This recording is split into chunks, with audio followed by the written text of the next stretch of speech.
Hello everyone. Last time in the chapter number 2 we have studied about how to express concentration of solution in many ways like by mass, mass by volume, volume by volume, ppm, molality कैसे निकालते हैं, molarity कैसे निकालते हैं, mole fraction कैसे निकालते हैं, ये सब कुछ किया था। फिर उसके बाद हम गए थे सॉल्युबिलिटी पर। ठीक है, हमने कंसेप्ट पढ़ा सॉल्युबिलिटी क्या होती है। ठीक है कि हम किसको सैचुरेटेड सॉल्यूशन कहते हैं, किन्हें अनसैचुरेटेड सॉल्यूशन कहेंगे, ली चटलियर प्रिंसिपल का क्या इफेक्ट है सॉल्युबिलिटी पर, ये भी पढ़ा कि एक्सोथर्मिक के लिए टेम्परेचर बढ़ाने पर क्या होगा, एंडोथर्मिक रिएक्शंस के लिए टेम्परेचर बढ़ाने या घटाने पर सॉल्युबिलिटी पर क्या इफेक्ट होगा, ये भी पढ़ा। फिर हमने ये देखा कि प्रेशर का इफेक्ट देखा जाए, है ना, प्रेशर का इफेक्ट देखा जाए सॉल्युबिलिटी पर। तो मैंने आपको बताया था कि अगर आपका सॉल्यूट सॉलिड है, जनरली अगर सॉल्यूट आपका सॉलिड है तो प्रेशर का बहुत ज़्यादा इफेक्ट नहीं पड़ेगा, क्योंकि जो सॉलिड होते हैं वो कंप्रेसिबल नहीं होते। ठीक है ना, जितना उनका साइज है, जो भी उनका शेप है, ऑलमोस्ट उतना ही रहता है, कुछ खास फर्क नहीं पड़ता। ठीक है, तो इसलिए प्रेशर का सॉलिड्स पर इतना इफेक्ट देखने को नहीं मिलता, नेग्लिजिबल इफेक्ट होता है। बट अगर आपका सॉल्यूट कोई गैस है, ठीक है, अगर सॉलिड कोई गैस है तो आपको बहुत अच्छा खासा इफेक्ट प्रेशर का देखने को मिलेगा, किस पर, सॉलिबिलिटी पर। ठीक है, तो हमने एक चीज पढ़ी थी अभी, एक जो फिगर 2.1 हमने लास्ट टाइम देखा था कि कैसे कैसे जैसे हमने वेट बढ़ाया तो कैसे सॉलिबिलिटी बढ़ गई। सॉलिबिलिटी क्या बताती है आपको कि अमाउंट ऑफ सॉल्यूट प्रेजेंट पर ml ऑफ सॉल्यूशन, है ना, यही बताएगा और क्या बताएगा। ठीक है, तो हम देखा यहाँ पर पार्टिकल पास पास आ गए थे, तो मतलब क्या है, उसकी कंसंट्रेशन, सोल्यूट की जो कंसंट्रेशन है वो बढ़ गई है, मतलब सोल्यूट की सॉल्युबिलिटी बढ़ गई थी। ठीक है, अभी जो हमने करना है सॉल्युबिलिटी को फर्दर एक नए लेवल तक लेके जाएंगे, उसके लिए हमें पढ़ना पड़ेगा हेनरीज लॉ। ठीक है, हेनरीज लॉ बहुत इंपॉर्टेंट भी है। इवन इस चैप्टर में जो जो लॉज आने वाले हैं वो सभी एग्जामिनेशन पॉइंट ऑफ व्यू से इंपॉर्टेंट है। ठीक है, तो ये सब कुछ आपको एकदम टिप्स पे होना चाहिए। तो लेट्स स्टार्ट। हेनरीज लॉ क्या कहता है। ठीक है, हेनरीज लॉ बोलता है कि कोई भी गैस है, ठीक है, जो कि आपने किसी लिक्विड में डिसॉल्व की है, कोई गैस जो आपने किसी लिक्विड में डिसॉल्व की है, उस गैस की सॉल्युबिलिटी किस बात पर डिपेंड करेगी, किस बात पर डिपेंड करेगी कि उस गैस का पार्शियल प्रेशर कितना है उस सॉल्यूशन के ऊपर। मतलब देखिए, जब भी आप किसी भी सॉल्यूशन में, किसी भी लिक्विड में गैस डिसॉल्व करते हैं, ठीक है, ऑब्वियस सी बात है, तो पहले जैसे आपने प्रेशर लगाना पड़ेगा गैस डिसॉल्व की। ठीक है, तो कुछ एक पार्टिकल्स जो होते हैं, कुछ टाइम के बाद जब प्रेशर रिड्यूस होगा तो वो पार्टिकल्स क्या करते हैं, लिक्विड फेज छोड़कर बाहर गैसियस फेज में चले जाते हैं। ठीक है, जैसे ये है, अभी मैंने इसके ऊपर वेट लगा रखा है ना W1, तो इसलिए पार्टिकल से इधर ही है, कोई इधर उधर मूव नहीं कर रहा है ना। सपोज करो मैं W1 वेट रिड्यूस कर दूं या फिर इसको हटा ही दूं, तो क्या होगा, जैसे प्रेशर कम होगा तो ये जो पार्टिकल है ना, अभी तो मैंने जबरदस्ती मतलब इस लिक्विड में मैं लेके आई हूँ, मैंने प्रेशर लगाया ना इनके ऊपर, मैंने जबरदस्ती। इस लाइक देखो कि जैसे क्लास में टीचर आ गया है ना, तुम्हारा मन नहीं है पढ़ने का पर तुम सब बैठे हो क्लास में ना, अब जब तक टीचर है ना तुम लोग बाहर नहीं जा सकते, है ना, जा नहीं पाओगे, डेफिनेटली नहीं जा पाओगे। बट जैसे वो टीचर हट जाता है क्लासरूम से, वैसे ही कुछ एक बच्चे होते हैं ना जिनका बिल्कुल क्लास में मन नहीं लगता, वो क्या करेंगे, फट से क्लास छोड़कर बाहर भाग जाएंगे। ठीक है, तो जो गैस के पार्टिकल है ना, वो भी उन बच्चों की तरह ही है जो क्लास छोड़कर भागने के लिए मौका ढूंढते हैं। ठीक है, तो जैसे ये प्रेशर हटेगा ना, ये जो गैस के कुछ पार्टिकल्स, सारे नहीं जाते, कुछ पार्टिकल्स क्या करते हैं, ये लिक्विड फेस को छोड़कर कहाँ चले जाते हैं, गैसियस फेस में चले जाते हैं। ठीक है, तो हमेशा जो भी गैस आपने डिसॉल्व करी है ना किसी लिक्विड में, किसी सॉल्यूशन में, ठीक है, तो उसका, उस गैस जो सिस्टम के, ये जो सिस्टम है इसके ऊपर वाले यहाँ पर ये जो खाली एरिया, जो गैसियस फेस है, ये तो लिक्विड फेस है जहाँ पर पानी है, ये गैसियस फेस है। इस गैसियस फेस में आपको उस गैस का कुछ ना कुछ प्रेशर देखने को मिलेगा। ठीक है, मतलब जैसे ये मॉलिक्यूल्स, ये सॉल्यूट के मॉलिक्यूल्स लिक्विड फेस छोड़कर गैसियस फेस में जाएंगे, तो जाहिर सी बात है जब भी अगर इसके ऊपर कोई ना कुछ गैस होगी तो उसका कुछ ना कुछ प्रेशर होगा ही, है ना। तो हम बोलते हैं कि जो पार्शियल प्रेशर, पार्शियल जो वर्ड है ना, मैं कई बार बता चुकी हूँ, पार्शियल मतलब नॉट कंप्लीट, ऐसा लगा लो जो इनकम्प्लीट है, जो पूरा नहीं आया। अब सारे पार्टिकल्स तो ऊपर नहीं गए ना, सारे पार्टिकल्स तो लिक्विड फेज छोड़कर नहीं जाएंगे ना, है ना, सभी एक जैसे नहीं होते। तो जो गए हैं उनका ही प्रेशर लगेगा, ठीक है, जो है उनका तो नहीं लग पाएगा क्योंकि वो तो लिक्विड फेज में है। तो जो ऊपर हमें प्रेशर देखने को मिल रहा है वो कुछ पार्टिकल्स का है, जितने आपने डिसॉल्व किए थे ना उनमें से कुछ पार्टिकल का प्रेशर है, सबका नहीं है। तो इसलिए जो टर्म यूज की गई है वो है पार्शियल प्रेशर, क्योंकि वो कंप्लीट सभी पार्टिकल का प्रेशर नहीं है, सिर्फ कुछ पार्टिकल का प्रेशर है, ठीक है। तो जितना ज्यादा उन पार्टिकल्स का प्रेशर होगा ना यहाँ पर, उतनी ज्यादा उस गैस की सॉलिबिलिटी आपको देखने को मिलेगी। ये बात किसने बताई है? ये बात बताई है हेनरी अंकल ने। ये हेनरीज लॉ है ना। अपने हेनरी अंकल ने क्या बोला कि जितना ज्यादा प्रेशर होगा ना इन मॉलिक्यूल्स का सिस्टम के ऊपर, उतनी ज्यादा उस गैस की इस लिक्विड में या इस सॉल्वेंट में उसकी सॉलिबिलिटी उतनी ज्यादा होगी, ठीक है। तो एक बार आप जस्ट रीड कर सकते हो, क्योंकि वैसे तो आज सच डेफिनेशंस कम आती हैं सीबीएसई में, बट हम लोगों को एकदम प्रिपेयर रहना चाहिए, क्योंकि इस बार जो एग्जाम पैटर्न आएगा, मुझे जो लगता है, हालांकि ऐसा कोई ऑर्डर नहीं है, मुझे जो लगता है कि वो थोड़ा डिफरेंट होगा पिछले एग्जाम पैटर्न से। There are so many reasons, है ना। पहला रीजन तो यही है कि सिलेबस रिड्यूस हो गया है, दूसरा पेंडेमिक चल रहा है, सारा सिस्टम ही डिस्टर्ब है, तो डेफिनेटली एग्जाम पैटर्न डिफरेंट आने के चांसेस हैं।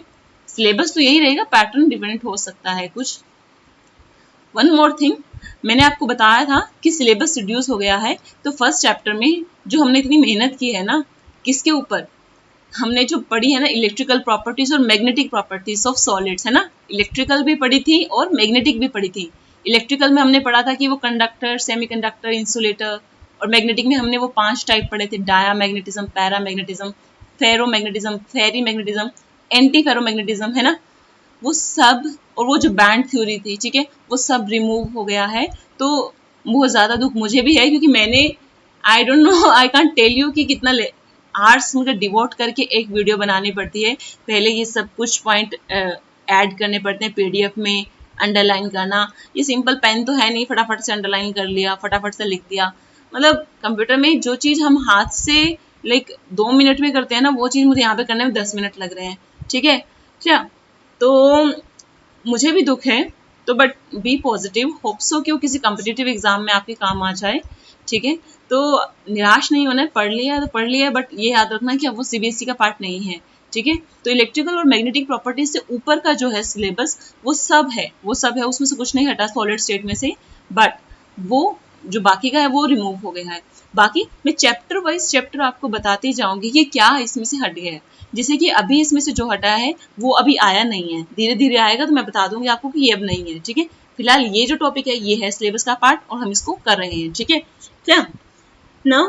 तो हेनरी अंकल बोलता है कि the solubility of a gas in liquid is directly proportional to the partial pressure of the gas present above the surface of liquid और सॉल्यूशन, ठीक है। इस सरफेस के अबव, इस सॉल्यूशन के या इस लिक्विड के सरफेस के अबव, यहाँ पर जो गैस का पार्शियल प्रेशर होगा वो क्या बताएगा कि उस गैस की कितनी सॉलिबिलिटी है। जितना ज्यादा पार्शियल प्रेशर होगा उतनी ज्यादा उस गैस की सॉलिबिलिटी होगी, ठीक है क्या। उसके बाद चलते हैं, तो उसके बाद जो डाल्टन है, डाल्टन के बारे में आपने बड़ा सुना होगा ना, एटॉमिक मॉडल वगैरह में जब उन्होंने काफी कुछ किया है रिसर्च। तो डाल्टन अंकल बोलते हैं कि जो सॉलिबिलिटी है ना अपने, उन्होंने सॉलिबिलिटी को एक नई टर्म में एक्सप्रेस किया है। नई क्या है मतलब मोल फ्रैक्शन में, ठीक है। तो नया ऐसा कुछ नहीं, वो कहते हैं जो मोल फ्रैक्शन है ना, किसी सॉल्यूशन की मोल फ्रैक्शन हमको सॉलिबिलिटी बताती है, ठीक है। मान लो आपने सॉल्यूट की मोल फ्रैक्शन निकाल ली। मोल फ्रैक्शन कैसे निकालते हैं? Number of moles of the solute. अगर सॉल्यूट की मोल फ्रैक्शन निकाल रहे हो तो क्या करोगे? Number of moles of the solute divide करोगे किससे? Total number of the moles of, moles किसके? सॉल्यूट के भी, सॉल्वेंट के भी, ठीक है। टोटल नंबर ऑफ मोल से तो डिवाइड में होगा दोनों के मोल्स, सॉल्यूट के भी, सॉल्वेंट के भी, ठीक है। टोटल मोल्स लेने हैं और न्यूमरेटर में क्या रखना है? सिर्फ सॉल्यूट के मोल, तो निकाल सकते हो आप, ठीक है। तो डाल्टन बोलते हैं कि जो मोल फ्रैक्शन है ना वो कुछ नहीं है। किसी सॉल्यूशन की, अगर आप किसी सॉल्यूट की मोल फ्रैक्शन निकालते हो जो किसी सॉल्यूशन में है, ठीक है, वो मोल फ्रैक्शन आपको सॉलिबिलिटी बताएगी, ठीक है। इसका मतलब जो हेनरी अंकल ने कहा है, क्या मैं उस बात को थोड़ा सा और एडवांस वे में कह सकता हूँ? हेनरी अंकल ने बोला था कि जो सॉल्युबिलिटी है वो किसके डायरेक्टली प्रोपोर्शनल है? पार्शियल प्रेशर के। या फिर आप ऐसे बोलो कि जो पार्शियल प्रेशर है किसी भी गैस का, है ना, लिक्विड के ऊपर या सॉल्यूशन के ऊपर, जो भी किसी गैस का पार्शियल प्रेशर है वो डायरेक्टली प्रोपोर्शनल है सॉल्युबिलिटी के। ठीक है, क्लियर? तो मतलब पार्शियल प्रेशर सॉल्युबिलिटी बताएगा या फिर सॉल्युबिलिटी पार्शियल प्रेशर बताएगा, दोनों एक ही बात है। ठीक है, तो डाल्टन अंकल ने बोल दिया कि सॉल्युबिलिटी तो कुछ नहीं है, जस्ट स्मॉल फ्रैक्शन ही है।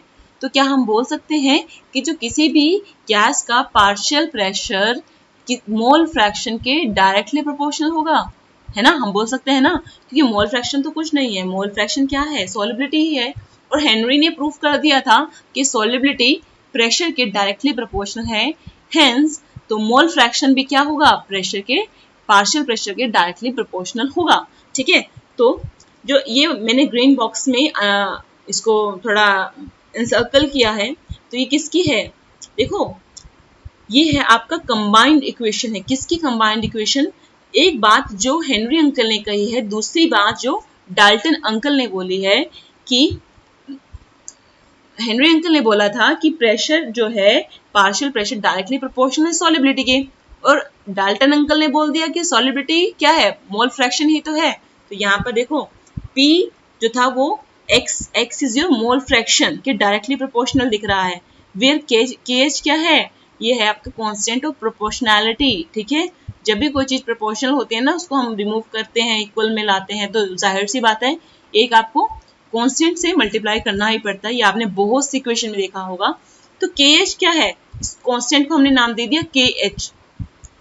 KH इसलिए बोला, हेनरी अंकल को थोड़ा ऑनर देना था हमने, उन्होंने इतनी बड़ी बात जो हमको बताई है ना, तो उनका नाम आना चाहिए ना किताबों में। तो इसलिए KH आपका हेनरीज लॉ कांस्टेंट है और कुछ नहीं है। ठीक है, नॉर्मल कांस्टेंट है। अब मेरे को एक बात बताओ, यहाँ पर आपने ये इक्वेशन बड़े ध्यान से याद रखनी है। 2.11 P जो है किसके इक्वल है? KH into x. P is your partial pressure, KH is your constant. ठीक है, x is your mole fraction, और मोल फ्रैक्शन क्या बता रहा है? सॉल्युबिलिटी बता रहा है। ठीक है, तो प्रेशर सॉल्युबिलिटी के डायरेक्टली प्रोपोर्शनल है। जैसे जैसे प्रेशर बढ़ेगा वैसे वैसे मोल फ्रैक्शन बढ़ेगी या फिर सॉल्युबिलिटी बढ़ेगी। ठीक है, क्लियर? अब देखो, ये जो इक्वेशन है 2.11, इसको क्या मैं ऐसे लिख सकती हूँ? ये देखो मैंने नीचे लिखा हुआ है, ये जो 2.11 को मैंने ऐसे लिख सकती हूँ। यहाँ ये था P is equal to KH है ना, तो मैंने x की वैल्यू निकाल दी। x आपका मोल फ्रैक्शन है, मैंने ब्रैकेट में सॉल्युबिलिटी इसलिए लिखा है क्योंकि मोल फ्रैक्शन हमको सॉल्युबिलिटी बताती है, but x is a symbol for mole fraction. ठीक है, don't confuse, x is a symbol for mole fraction. Bracket में सॉल्युबिलिटी इसलिए लिखा है ताकि आप ये याद रखें कि मोल फ्रैक्शन हमको सॉल्युबिलिटी बताती है। ठीक है, तो ये x की जो वैल्यू निकाली है वो कैसे निकाल दी? इस KH को हम क्या करेंगे? लेफ्ट साइड ले जाएंगे, है ना। यहाँ पर ये KH कैसे है? मल्टीप्लाई में है x के साथ, है ना, तो लेफ्ट साइड जाके क्या हो जाएगा? डिवाइड में चला जाएगा। तो कर दिया P ओवर KH। x किसके इक्वल आ गया? P over KH। ठीक है, तो देखो x जो कि आपको सॉल्युबिलिटी बता रहा है वो P के डायरेक्टली प्रोपोर्शनल है ना। बट आप देखना इस इक्वेशन में जो KH है वो डिनोमिनेटर में है ना, KH जो है डिनोमिनेटर में है, तो KH का x के साथ कैसा रिलेशन हो गया? इनवर्स, है ना। P के साथ तो x का डायरेक्ट रिलेशन है क्योंकि ये भी न्यूमरेटर में है, ये भी न्यूमरेटर में है, बट KH जो है वो डिनोमिनेटर में है, इसलिए KH का x के साथ कैसा रिलेशन रहेगा? इनवर्स। मतलब अगर KH बढ़ेगा ना, KH की वैल्यू बढ़ेगी जो कि आपका कांस्टेंट है, तो x की जो वैल्यू है वो डिक्रीज करेगी। x की वैल्यू डिक्रीज करने का मतलब है सॉल्युबिलिटी डिक्रीज करेगी। ठीक है, मेन बात हमारे को यही समझनी है कि प्रेशर का सॉल्युबिलिटी पे क्या इफेक्ट पड़ेगा और KH का क्या इफेक्ट पड़ेगा। तो जैसे जैसे प्रेशर बढ़ाओगे ना, x बढ़ेगा मतलब सॉल्युबिलिटी बढ़ेगी।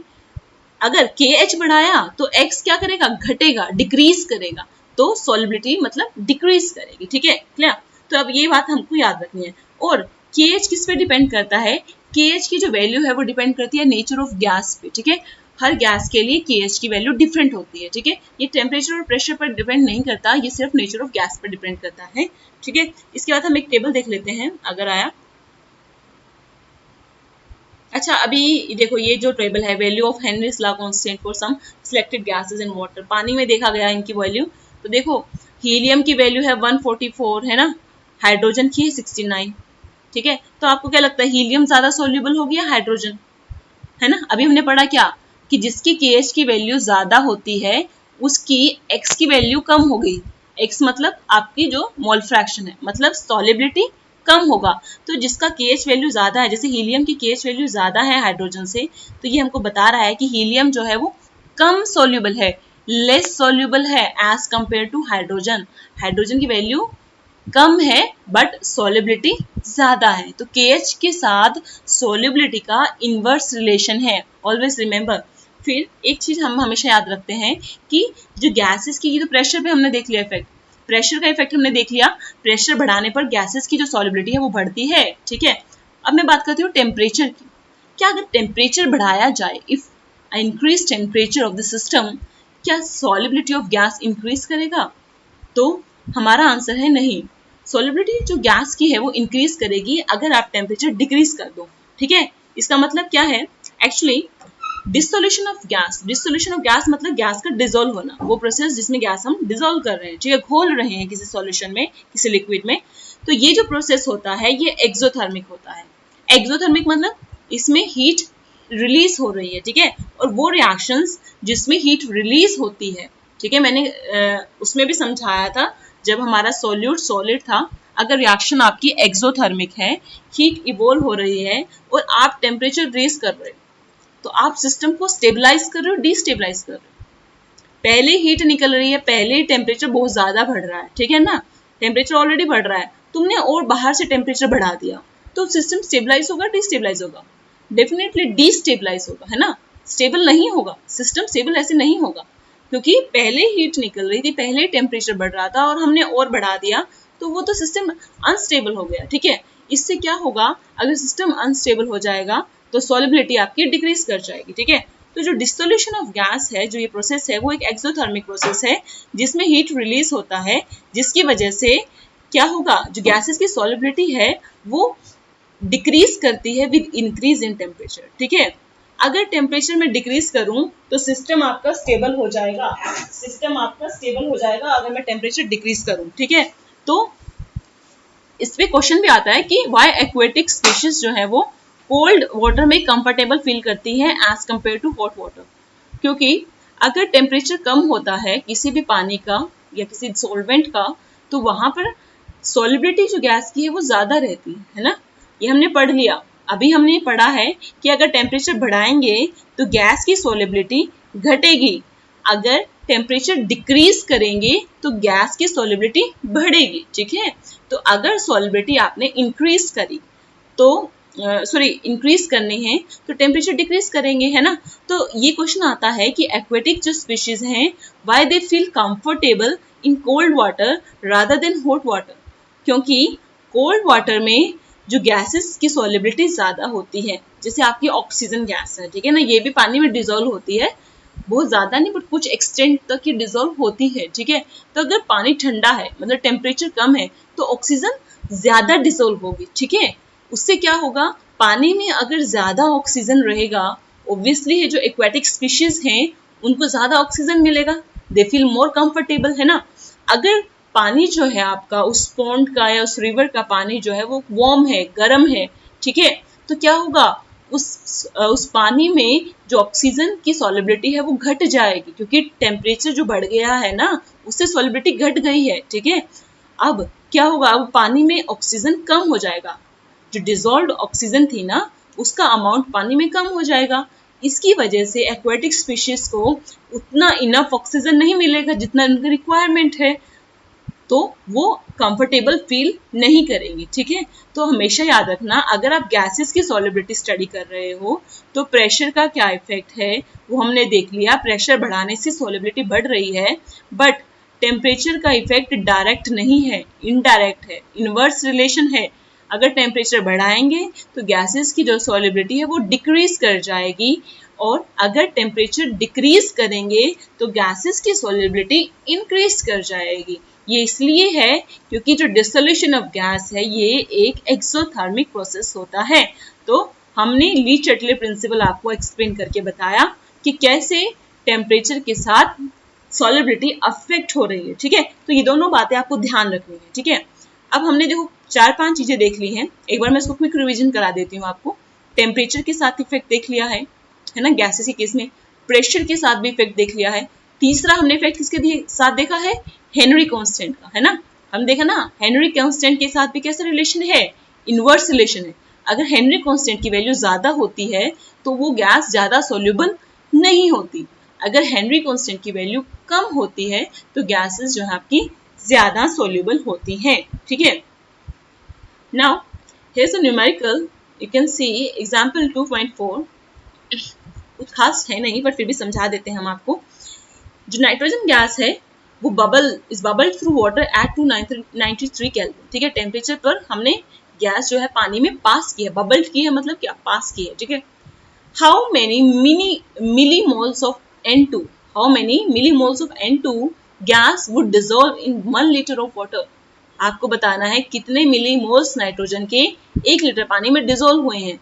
एज्यूम करो कि जो नाइट्रोजन है वो कितना पार्शियल प्रेशर लगा रही है, 0.987 बार, ठीक है। इतना नाइट्रोजन जो है वो पार्शियल प्रेशर लगा रही है ना।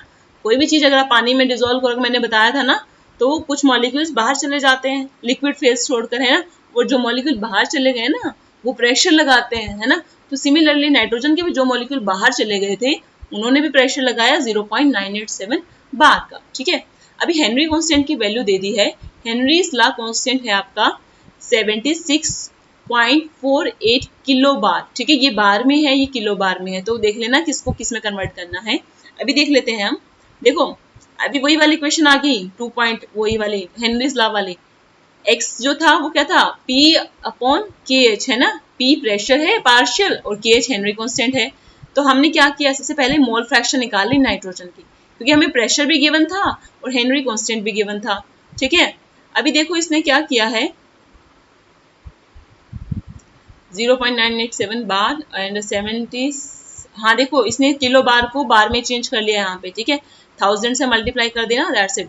यहाँ पे 76.48 था, यहाँ पे वैल्यू है 76,480 बार, ठीक है। करने के बाद जो वैल्यू आ गई ये आ गई है 1.29 10⁻⁵, ठीक है।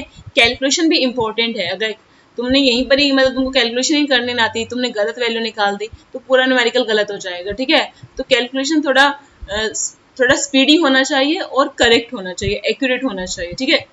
अब ये आ गई मोल फ्रैक्शन किसके, 1.2 नाइट्रोजन के, ठीक है। अब बोलता है कि 1 लीटर पानी में liter of water contains 55.5 moles of it, ठीक है। Therefore, if n represent number of moles of N2 in the solution, तो हम कैसे करेंगे, देखो 1 लीटर पानी आपने अज्यूम किया कि पानी है आपका 1 लीटर, सॉरी अज्यूम क्या करना, गिवन है, ठीक है। 1 लीटर जो वाटर है उसमें आप नंबर ऑफ मोल्स निकाल सकते हो कि नहीं निकाल सकते, बहुत ईजी है ना।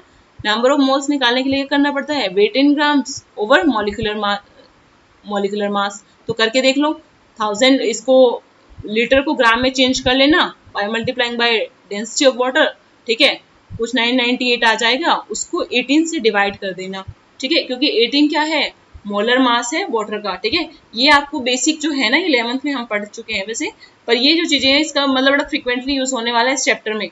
नंबर ऑफ मोल्स निकालने आने ही चाहिए, ठीक है, क्लियर। तो आपने देख लिया कैलकुलेट करके कि 55.5 मोल्स हैं 1 लीटर पानी में। पानी के कितने मोल्स हैं, 55.5। हमको मोल फ्रैक्शन हमने निकाल दी है नाइट्रोजन की। फिर अब हमें क्या चाहिए, हमें नाइट्रोजन के मोल्स चाहिए थे, ठीक है। तो हमने लगाया फॉर्मूला x नाइट्रोजन मतलब मोल फ्रैक्शन ऑफ नाइट्रोजन क्या होगा, number of moles of nitrogen upon में क्या होगा, टोटल नंबर ऑफ मोल्स। मैंने बताया था ना टोटल नंबर ऑफ मोल्स कैसे निकालेंगे, सोल्यूट के मोल प्लस सोलवेंट के मोल। सोलवेंट आपका पानी है जिसके अभी आपने मोल्स निकाले हैं 55.5, ठीक है। ये कर दिया। अब देखो n एज, क्योंकि अब जाहिर सी बात है गैसेस के केस में क्या होता है ना कि बहुत कम पानी के कंपैरिजन में जो गैस डिसॉल्व हुई है ना वो बहुत कम है, बहुत कम, ठीक है। तो हम यहाँ पर n प्लस 55.5 किया हुआ है ना, हम n को नेग्लेक्ट कर सकते हैं क्योंकि n का जो वैल्यू है वो 55.5 के कंपैरिजन में बहुत कम है, ठीक है। तो उसे अगर हम ऐड कर भी लेते हैं आपको कोई फायदा होने नहीं वाला, आपकी थोड़ी जो कैलकुलेशन है वो लेंथी हो जाएगी और कुछ नहीं, ठीक है, क्योंकि वो सिग्निफिकेंट नहीं है। अगर सिग्निफिकेंट होता, कुछ ज्यादा मोल होते तो हम कंसिडर करते, बट गैसेस के जो मोल्स होते हैं वो comparatively as compare to liquid बहुत कम होते हैं सॉल्यूशन में, ठीक है क्लियर। तो हमने n को नेग्लेक्ट कर दिया, तो इक्वेशन क्या बन गई, n ओवर 55.5 है ना। n आपको है number of moles of nitrogen. अब ये जो मोल फ्रैक्शन थी इसकी वैल्यू हमने निकाली है यहाँ पर, है ना। सबसे पहले हमने यही तो निकाला था, इसकी जो वैल्यू है वो हमने निकाली थी 1.29 10⁻⁵। उसको यहाँ पर पुट कर दीजिए।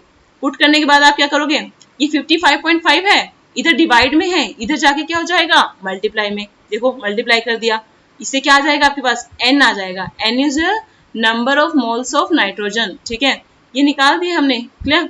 अब एक बात देखना, उसने पूछा है हाउ मेनी मिली मोल्स, ठीक है, उसने मिली मोल्स पूछा है, मोल नहीं पूछा है, ठीक है। तो आप उसको मिली मोल्स निकाल कर दे देना।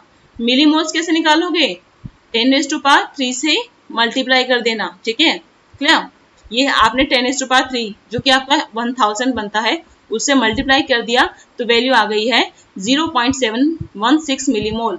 तो इतने मिलीमोल्स होंगे नाइट्रोजन के, ठीक है। तो कुछ भी नहीं किया, एक तो मोल कंसेप्ट बड़ा यूज हो रहा है ना फ्रिक्वेंटली, दूसरा जो साथ के साथ आपके फॉर्मूलाज आ रहे हैं, जैसे हेनरी की इक्वेशन आ गई है ना, x = p/kh है ना, जो हमने करके भी दिखाई थी आपको, ठीक है, वो यूज करिए। और तो कुछ ऐसा है ही नहीं, मोल फ्रैक्शन का कंसेप्ट आ रहा है, ठीक है। तो बहुत इजी न्यूमेरिकल है, बस इतना बशर्ते आपको ये बताओ कि मोल फ्रैक्शन क्या है, मोल क्या है और हेनरीज की जो इक्वेशन है वो क्या है, उसके अलावा इसमें से कोई बड़ी बात नहीं है, ठीक है। उसके बाद हेनरीज का जो ला है उसकी बहुत सारी एप्लीकेशन है इंडस्ट्री में, ठीक है, और बायोलॉजिकल फिनोमेना में। तो ये जो एप्लीकेशन है ये इंपॉर्टेंट है, I am telling you this application are important, क्योंकि इनसे मैंने कई बार CBSE एग्जामिनेशन में क्वेश्चंस देखे हैं, ठीक है क्या। तो पहली बात देखो, to increase the solubility of CO2 in soft drinks, ठीक है। होता क्या है, आपने देखा होगा जब भी आप कोल्ड ड्रिंक की बोतल खोलते हो ना, उसमें से गैस निकलती है ना, वो गैस कौन सी है, वो कार्बन डाइऑक्साइड गैस है, ठीक है। तो अब देखो जब हम बोतल अपनी मतलब पैक कर रहे होते हैं, जब वो मतलब सेल के लिए पैक कर रहे हैं ना अपनी बोतल्स को, तो वो क्या करते हैं, बड़े हाई प्रेशर में CO2 को उस बोतल में फिल करते हैं। CO2 को बोतल में क्यों फिल किया जाता है, पहली बात, ताकि एक तो जो आपका कोल्ड ड्रिंक है वो खराब ना हो, क्योंकि कार्बन डाइऑक्साइड आ जाएगी, ऑक्सीजन निकल जाएगी उसमें से, ठीक है। दूसरी बात क्या होगा कि जो वो कार्बन डाइऑक्साइड है, अब सॉफ्ट ड्रिंक तो पानी से ही बना है ना, वो पानी में डिसोल्व होकर क्या बना लेता है, वो कार्बोनिक एसिड बना लेता है, जिससे थोड़ा सा आपको खट्टा फ्लेवर, हल्का सा खट्टा फ्लेवर आपको कोल्ड ड्रिंक में आता है, बहुत लिटिल होता है बट आता है, कभी नोटिस करना, ठीक है ओके। पहली बात तो ये थी कि ऑक्सीजन निकालनी थी हमें, क्योंकि ऑक्सीजन अगर उसमें रहेगी तो जाहिर सी बात है वो कोल्ड ड्रिंक खराब हो जाएगी कुछ दिनों में, ठीक है। तो वो ऑब्वियसली खाने लायक पीने लायक तो रहेगी नहीं, ठीक है। तो इसलिए हम क्या करते हैं, उसमें कार्बन डाइऑक्साइड फिल कर देते हैं, सो दैट की जो शुगर वगैरह प्रेजेंट है वो खराब ना हो, पानी खराब ना हो, ठीक है ओके।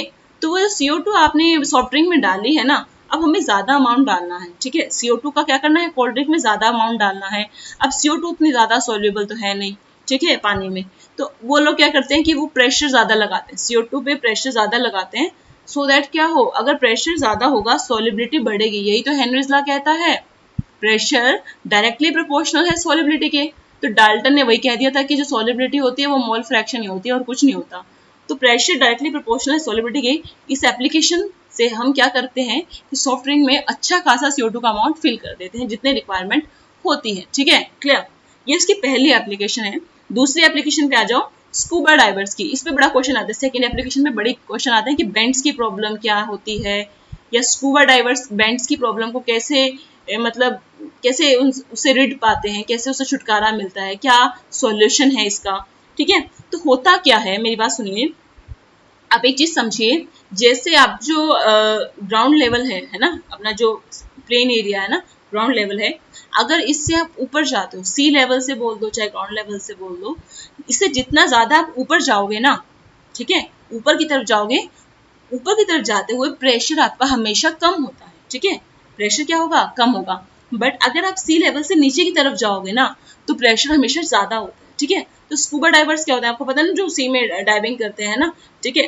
तो वो लोग क्या करते हैं कि अपने साथ, आपने देखा होगा, वो लोग सिलेंडर लेके जाते हैं, ठीक है, उससे वो मतलब उनका ब्रीथिंग होता है, ठीक है, ऑक्सीजन लेते हैं, ठीक है।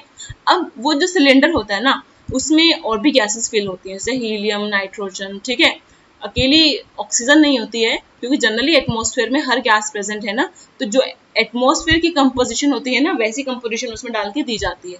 ठीक है, अब होता क्या है कि जैसे पानी नीचे गए, वो समुद्र में नीचे गए, सी में काफी नीचे तक, तो होगा क्या, प्रेशर ज्यादा हुआ। अब देखो, अब वो ब्रीथ कर रहे हैं, है ना, जो ऑक्सीजन हम इनहेल करते हैं वो फाइनली जाती का है, हमारे ब्लड में जाती है ना। अगर प्रेशर ज्यादा होगा, हमारे सिस्टम पर प्रेशर ज्यादा होगा उस गैस पर, तो होगा क्या, वो जो गैस हमने इनहेल की है ना वो ज्यादा सोल्यूबल हो जाएगी ब्लड में। क्योंकि हेनरी रिस्ला ने तो यही तो बात की कि प्रेशर ज्यादा हुआ तो गैस की सोलिबिलिटी सॉल्यूशन में या लिक्विड में बढ़ गई। ठीक है, तो ब्लड भी हमारा क्या है, एक लिक्विड है, एक सॉल्वेंट है, लगा लो।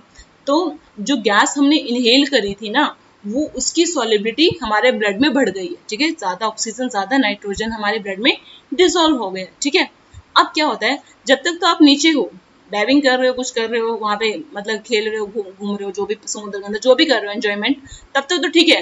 बट जैसे वो डाइवर ऊपर की तरफ आता है, सरफेस पर, समुद्र की सरफेस की तरफ आता है, सी की सरफेस की तरफ आता है, अब क्या होगा, नीचे तो प्रेशर ज्यादा था, अब वो ऊपर आ रहा है, सी लेवल पे आ रहा है, सी लेवल पे प्रेशर कम होगा। तो प्रेशर अगर कम होता जाएगा तो वो जो गैसेस हमारे ब्लड में ज्यादा सोल्यूबल हो गई थी नीचे जाके, तो उनकी जो सोल्यूबिलिटी है वो कम हो जाएगी जैसे ही वो डाइवर ऊपर की तरफ आएगा, सी के सरफेस की तरफ आएगा। मैं क्या कहना चाह रही हूँ कि जैसे वो नीचे जा रहा है तो प्रेशर बढ़ रहा है, जिसकी वजह से जो वो सिलेंडर लेके गया है ना गैसेस का, ठीक है, इन्हें अपने ब्रीदिंग पर्पस के लिए, वो जो उसमें नाइट्रोजन और ऑक्सीजन फिल की हुई थी वो हमारे ब्लड में ज्यादा सोल्यूबल हो जाएगी, क्योंकि नीचे प्रेशर ज्यादा था। जैसे वो पर्सन ऊपर की तरफ आने लगा तो प्रेशर कम हो रहा है, तो सोल्युबिलिटी भी क्या होगी, कम होगी। तो वो गैसेस की जो पहले ज्यादा सोल्यूबल थी अब उनकी सोल्युबिलिटी कम होने लग जाएगी, मतलब वो ब्लड में से बाहर निकलेंगी। ठीक है, सोल्युबिलिटी कम होने होएगी, कैसे होगी कम, जब गैसेस उस लिक्विड को, सॉल्वेंट को छोड़ के जाएंगे, जाहिर सी बात है। तो जैसे वो बाहर निकलती है ना गैसेस, तो वहां पर क्या होगा, ब्लड बबल फॉर्मेशन आपको देखने को मिलेगी। ठीक है, तो ब्लड में बबल्स बनेंगे क्योंकि गैसेस की सोल्युबिलिटी कम हो रही है, गैसेस ज्यादा सोल्यूबल नहीं हो पा रही है जब वो बंदा सरफेस की तरफ आ रहा है। ठीक है, तो अब कैसे निकलेंगे, गैस की फॉर्म में निकलेगी, है ना।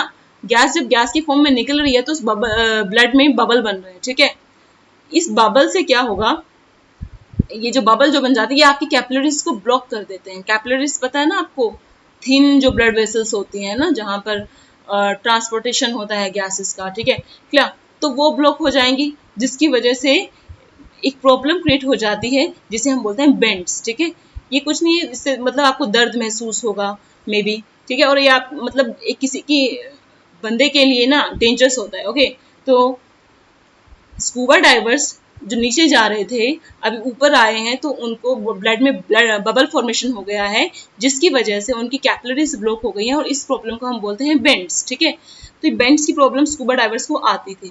अब इसका क्या सॉल्यूशन होगा, हम क्या कर सकते हैं, तो जो रिनॉन साइंटिस्ट हैं या रिनॉन केमिस्ट हैं, कोई इंटेलिजेंट बुद्धिजीवी जो भी रहा होगा, उसने इसका सॉल्यूशन निकाला। उसने क्या किया, जो गैस फिल की गई थी ना सिलेंडर में, ठीक है, अब देखो नाइट्रोजन पहले ज्यादा हो रहा था, ऑक्सीजन तो चलो जो रेशो में था ही। उन्होंने क्या किया, इस एयर को डायल्यूट कर दिया हीलियम के साथ। डायल्यूट करने का मतलब समझ रहे हो ना, किसी की कंसंट्रेशन को कम कर देना। नाइट्रोजन की कंसंट्रेशन ज्यादा हो रही थी ना, देखो ऑक्सीजन हमारे को नुकसान नहीं पहुंचाती है, अगर ऑक्सीजन हमारे ब्लड में ज्यादा भी जा रही है ना तो उसका कोई साइड इफेक्ट नहीं है। जो साइड इफेक्ट आ रहा था वो नाइट्रोजन की वजह से आ रहा था, क्योंकि नाइट्रोजन हमारी बॉडी को कोई रिक्वायरमेंट होती नहीं है नाइट्रोजन की। ठीक है, अगर वो ब्लड में ज्यादा हो गई फिर निकलेगी एकदम से, तो वो कहीं ना कहीं हमारे लिए प्रॉब्लम क्रिएट कर रहा था। तो उन्होंने क्या किया, नाइट्रोजन की कंसंट्रेशन को कम कर दिया।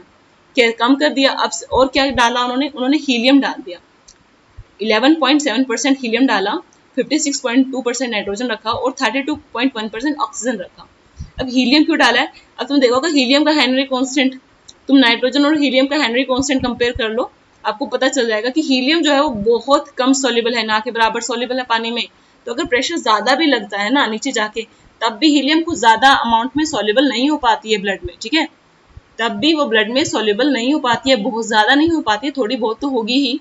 अब मैंने बताया था जिसका हेनरी कांस्टेंट कम होगा ना वो ज्यादा सोल्यूबल होगी। नाइट्रोजन का हेनरी कांस्टेंट कम है हीलियम के कंपैरेटिवली, है ना, तो इसलिए नाइट्रोजन ज़्यादा सॉल्युबल थी, हीलियम कम सॉल्युबल है। अब जो चीज़ नीचे जाके जहाँ प्रेशर ज़्यादा था वहाँ पर भी कम सॉल्युबल हो रही है, तब जब बाहर आएंगे तो उसको इतना इफेक्ट नहीं होगा ना, वो ईजिली निकल जाएगी, है ना, क्योंकि वो नीचे जाके कुछ ज़्यादा सॉल्युबल हुई नहीं है ब्लड में। जब वो ईजिली निकल जाएगी तो कोई बबल फॉर्मेशन जैसा कुछ होगा नहीं। जब बबल फॉर्मेशन जैसा कुछ नहीं होगा तो कोई आपकी कैपिलरीज ब्लॉक नहीं होगी, और जो बेंड्स की प्रॉब्लम है उससे भी बहुत ज़्यादा निजात मिलेगा आपको। ठीक है, क्लियर। तो ये सॉल्यूशन था बेंड्स की प्रॉब्लम का। ये बहुत पूछा जाता है कि एक तो सॉल्यूशन पूछा जाता है, दूसरा कभी कभी बेंड्स की प्रॉब्लम भी पूछ ली जाती है कि बेंड्स होते क्यों है स्कूबा डाइवर्स को। ठीक है, क्लियर। अब जो तीसरी एप्लीकेशन है वो हमने देखा है हाई एल्टीट्यूड्स पर। अभी तो हमने सी लेवल पे जाके देख लिया, सी के नीचे जाके देख लिया, सॉरी। अभी हम देखेंगे हाई एल्टीट्यूड पर, जो सी लेवल से बहुत ऊंचे होते हैं। जैसे कोई भी पीक है, माउंट एवरेस्ट है, कोई भी आप हिली एरिया पे जा रहे हो, तो आपने देखा होगा जो लोग हिली एरिया पे जा रहते हैं उनको उतना सफिशिएंट ऑक्सीजन नहीं मिल पाता। रीजन क्या है कि मैंने बताया था, जैसे आप सी लेवल से नीचे जाते हैं तो प्रेशर बढ़ता है गैसेस का, जैसे ही सी लेवल से ऊपर जाते हैं तो प्रेशर कम होता है। ठीक है, क्लियर। तो प्रेशर कम होने का मतलब क्या है, गैसेस का प्रेशर कम होने का मतलब क्या है कि गैसेस जो है वो कम अमाउंट में प्रेजेंट है नीचे ऊपर। ठीक है, तो ऊपर जो है गैसेस कम अमाउंट में प्रेजेंट है, तो होगा क्या कि ऑक्सीजन कम हो गई, है ना। अब जो लोग वहां पर रहते हैं ना, उनको उतना इनफ ऑक्सीजन नहीं मिल पाता जितना मतलब बॉडी के मेटाबॉलिज्म में रिक्वायरमेंट होता है। जैसे आपको भी पता है कि जो ब्रेन की वर्किंग है या बॉडी की वर्किंग है, सब मेटाबॉलिज्म पे डिपेंड करता है ना। हम क्या खाते हैं, किस जो हमारा फूड मेटाबोलाइज होता है बॉडी में, कुछ भी विटामिन जो भी आप ले रहे हो वटेवर, तो अगर ऑक्सीजन सफिशिएंट नहीं मिलता है बॉडी को तो मेटाबॉलिज्म अफेक्ट होगा डेफिनेटली। जो खाना आपने खाया है वो प्रॉपरली मेटाबोलाइज नहीं होगा, डाइजेस्ट भी नहीं होगा। ठीक है, तो जो अब मान लो मेरा दिमाग को सफिशिएंट एनर्जी ही नहीं मिल पा रही जितनी मुझे चाहिए सोचने के लिए, समझने के लिए चीज़ों को, है ना, उस चीज़ों को समझने के लिए मुझे सफिशिएंट एनर्जी नहीं मिल पा रहा है, क्योंकि मैं ऐसे एरिया में हूँ जहाँ पर उतना ऑक्सीजन नहीं मिलता। जब उतना ऑक्सीजन नहीं मिलेगा तो ग्लूकोज जो है वो उसका ब्रेकडाउन भी उतना अच्छा नहीं होगा। बायोलॉजी में सबने पढ़ा होगा 10th क्लास में, वैसे केमिस्ट्री में भी था, आपने जब रेस्पिरेशन की रिएक्शन देखते हो। ठीक है, क्लियर। तो उससे क्या होगा कि ब्रेन को उतना एनर्जी नहीं मिलेगा तो ब्रेन उतने अच्छे से काम भी नहीं करेगा। तो जो लोग हाई एल्टीट्यूड्स पर रहते हैं, ऊंचाई पर रहते हैं, या जो क्लाइंबर्स होते हैं जनरली, पर्वतारोही जिसे हिंदी में बोलते हैं, उनको वो जो ऊपर हाइट्स पर क्या फील करते हैं, खुद को कमज़ोर महसूस करते हैं, और उनकी जो थिंकिंग एबिलिटी होती है वो भी उतनी अच्छी नहीं होती। ठीक है, क्योंकि वहाँ पर ऑक्सीजन सफिशिएंट नहीं है। ठीक है, ये जो प्रॉब्लम है, ये जो मेडिकल प्रॉब्लम आ रही है हाई एल्टीट्यूड्स पर लोगों को, इसे हम बोलते हैं एनोक्सिया। ठीक है, यहाँ पे मैंने अंडरलाइन भी कर दिया है एनोक्सिया, और इस पॉइंट को भी अंडरलाइन कर दिया है कि हाई एल्टीट्यूड्स पे ऑक्सीजन सफिशिएंट नहीं मिल पाता, तो जो फूड आप खा रहे हो, जो डाइट आप ले रहे हो, उसका मेटाबॉलिज्म प्रॉपर्ली नहीं हो रहा, ब्लड का सर्कुलेशन प्रॉपर्ली नहीं हो रहा, तो ब्रेन को उस हिसाब का एनर्जी नहीं मिल रहा है। ठीक है, तो लोग अच्छी तरह से सोच नहीं पाते, थिंकिंग एबिलिटी उनकी उतनी कम ज़्यादा नहीं होती है, और वो खुद को वीक फील करेंगे क्योंकि एनर्जी ज़्यादा नहीं मिल पाएगी ना बॉडी को। ठीक है, तो इस प्रॉब्लम को बोलते हैं हम एनोक्सिया। ठीक है, नाउ इफेक्ट ऑफ टेम्परेचर, ये फिर से आ गया है। तो मैंने ऊपर भी डिस्कस किया था, गैसेस अगर डिसॉल्व की हैं किसी लिक्विड में है तो टेम्परेचर का क्या इफेक्ट होगा। तो हमने पढ़ा था कि डिसोल्यूशन ऑफ जो गैस होता है वो एक्सोथर्मिक प्रोसेस होता है। ठीक है ना, डिसोल्यूशन ऑफ गैस जो है एक्सोथर्मिक प्रोसेस है, हीट पहले निकल रही है, पहले ही बहुत हीट निकल रही है, टेम्परेचर बढ़ रहा है। अगर आपने और ज़्यादा टेम्परेचर बढ़ा दिया तो आपने सिस्टम को डीस्टेबलाइज कर दिया है। जैसे सिस्टम डिस्टेबलाइज होगा तो मतलब सॉल्युबिलिटी आपकी डिक्रीज कर गई। तो टेम्परेचर बढ़ाने पर गैसेस की सॉल्युबिलिटी डिक्रीज करती है, वेयर एज टेम्परेचर कम करने पर, टेम्परेचर डिक्रीज करने पर गैसेस की सॉल्युबिलिटी इंक्रीज करती है। ठीक है, तो यही था गैसेस की सॉल्युबिलिटी के बारे में। ठीक है, अब हमने पढ़ना है BP pressure of liquid solution. ठीक है, अभी तो हमने पढ़ा था कि गैसेस हमने लिक्विड में डिसॉल्व किए हैं। अभी जो हम पढ़ने वाले हैं उसमें हमें दो चीज देखना है, एक तो liquids in liquids, second is solids in liquids. ठीक है, एक बार तो आपका जो सॉल्यूट होगा वो भी लिक्विड होगा और जो सॉल्वेंट होगा वो भी लिक्विड होगा। दूसरे केस में सॉल्यूट जो है वो सॉलिड है जबकि सॉल्वेंट जो है वो लिक्विड है। ठीक है, क्लियर। तो मुझे लगता है कि ये शायद मुझे नेक्स्ट टाइम कंटिन्यू करना चाहिए। आई थिंक 40 मिनट्स हो गए हैं, तो इससे ज़्यादा लेक्चर नहीं मैं कर ले सकती आपका फिलहाल। तो vapour pressure of liquid solution जो है हम नेक्स्ट लेक्चर में पढ़ेंगे। अभी तक जो पढ़ा है, देखिए केमिस्ट्री जो है वो कंसेप्चुअल सब्जेक्ट है। हाँ, आपको चीज़ों को याद भी करना पड़ता है, फॉर्मूलाज को याद करना पड़ता है, रिएक्शंस को याद करना पड़ता है, बट मोर एवर जो आपको सबसे ज़्यादा चीज़ पे ध्यान देना है ना, स्पेशली सीबीएसई वाले, कि मैं ये नहीं कहती कि दूसरे बोर्ड्स पर में नहीं पूछे जाते कंसेप्चुअल क्वेश्चन, बट मैं उस बोर्ड की पैटर्न से फेमिलियर नहीं हूँ, तो मैं उस बोर्ड के बारे में कुछ नहीं बोल सकती। आई डोंट नो कि पंजाब बोर्ड कैसा पेपर दे रहा है, दिल्ली बोर्ड कैसा पेपर दे रहा है, दिल्ली में तो सीबीएसई चलता है, या फिर मध्य प्रदेश बोर्ड कैसा देता है, यूपी बोर्ड कैसा पेपर देता है, क्योंकि मैंने वहाँ का भी पेपर नहीं दिए। बट जो सीबीएसई ऑल इंडिया लेवल पे चलता है उसको आप फॉलो कर सकते हैं। अगर आप सीबीएसई लेवल पे भी तैयारी करते हो, मैं आपको दावे से बोल सकती हूँ कि आप किसी स्टेट बोर्ड में मार नहीं खाओगे, ठीक है ना। क्या, तो चीज़ों को समझो, अपने कंसेप्ट्स बनाओ, और कभी भी कोई भी जैसा कोई डाउट आता है तो you can tell me, you can ask me any time. Thank you so much for today. If you like my video, then you can subscribe my channel, Rasayan History.